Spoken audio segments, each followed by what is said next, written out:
finish tonight, which was encouraging. Whoever asked the question before the game, are you excited to see how we would respond from yesterday? So great response. I thought our guys, what we needed was a great finish. And in the fourth quarter, we got to the free throw line 21 times, I think it was. And to me, that's finishing. We were aggressive. We were moving the basketball. We were putting pressure. They were trying to blitz, train a lot of pick and rolls. And our guys stayed together. That was important for us tonight, especially after yesterday's loss. Coach, Torian Prince started out, like he was having a bad game throughout the fourth quarter. And of course, he came back, hit a big shot, got a big steal. What made you stick with him in the fourth quarter? It's, for 48 minutes, and that was the message yesterday, 48 minutes is when the game is over. And so, bad games are what we evaluate afterwards, and we evaluate in a lot of different ways. It's not make or miss. It's never make or miss for our guys. I thought his effort on Booker all night was great. And that, to me, was the most important thing. He had 25 rebounds in the last 10 games total. He had 8 tonight. So bad game there's a lot of ways we measure it. And the challenge for him tonight, he had to guard an elite scorer, and he did a great job rebounding. So he had a great game. And that was important. And when you stick with them, the shots will fall, and the shots presented themselves for a lot of guys. It presented itself for Amari late, and presented itself for Torian late, and that was key. Your starting group together fared very well in this game. I know it's a lot of times talking about Trey and John, but the other guys, Dwayne, Kent, what did you see from those guys? I thought Kent was the guy that really got us going in the first half. He was aggressive. He made some big shots. Trey, I think, only had 6 shots, something like that at halftime, which was great because we were able to get a bunch of different guys involved. And then Trey's a closer. He's a guy that can come in and finish late and make a lot of different plays, but it's important to get everyone involved. And Bays was the guy in the first half, primarily was the one that really got us going with his aggression. They held you guys to 23 points in the third. You guys put up 34 in the fourth. What was the major difference you saw between the third and the fourth quarter? Well, I think once we made a little bit of a run, they started to blitz Trey, and we were getting a lot of 3-on-2s and 4-on-3 situations behind. They got confused on one of the plays. Amari gets a wide open 3 in the corner. They're scrambling. Amari drives out of the corner and gets an and one. But they committed to blitzing Trey and trying to take him out of the game, and the other guys were able to step up and make plays, and we did. And that was why we were at the free throw line. When you blitz, you take yourself one man down. And so if we can get the ball out quickly, and Trey did. He got it to John a couple of times, and John was able to make a play, and then we were able to make plays behind it. So we just took advantage of the scheme and the coverage to take Trey out a little bit, and the other guys were able to step up.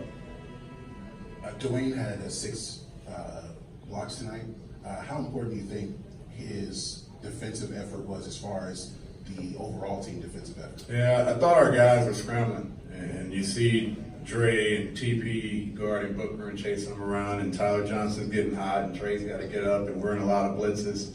And so when you're flying around, there's some downhill penetration, and when that downhill penetration occurs, they're sending it to Dwayne, and Dwayne does a great job of presenting at the rim. It's tough when you're chasing guys that all shoot. Mikal Bridges shoots the 3. Tyler Johnson shoots the 3. Booker shoots the 3. So we're trying to get them off that 3-point line. They had 8 in the first half. We wanted to funnel them to the basket. I thought our guys did a good job, not only with the block shots, but coming back in and rebounding the basketball. Trey tries the bounce pass alley-oop. What'd you say to him after that? What's your response to that? I mean, we saw what he did last night. Why would I say anything? He's capable. If you complete it, it's another one that's going to be on the highlight reel. We're going to see a lot of those. Over his career, you're going to see a lot of different plays, stuff you probably never seen. I never saw that play last night. I haven't seen someone do that in a game like that. That's the excitement of a young group.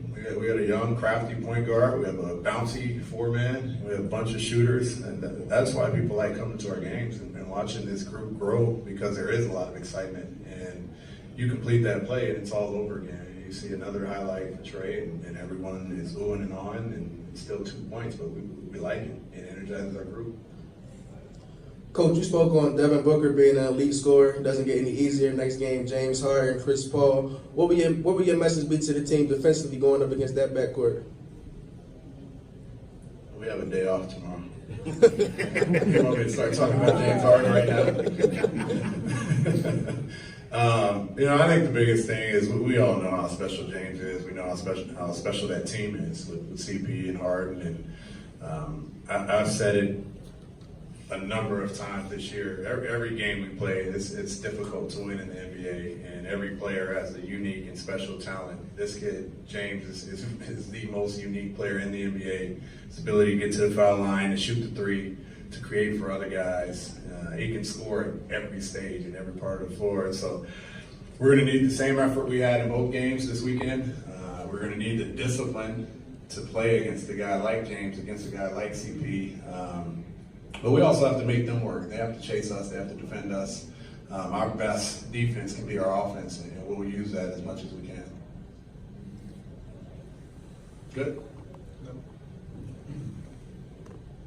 Coach, you were alluding to the crowd a little earlier about why the crowd likes to come to your games. It's exciting with the young team and everything like that. With HBCU night, I heard that you had the Morehouse crew neck. But No, Garen didn't give me any time. I was going to put my Clark Atlanta one on. Okay, That's coming on.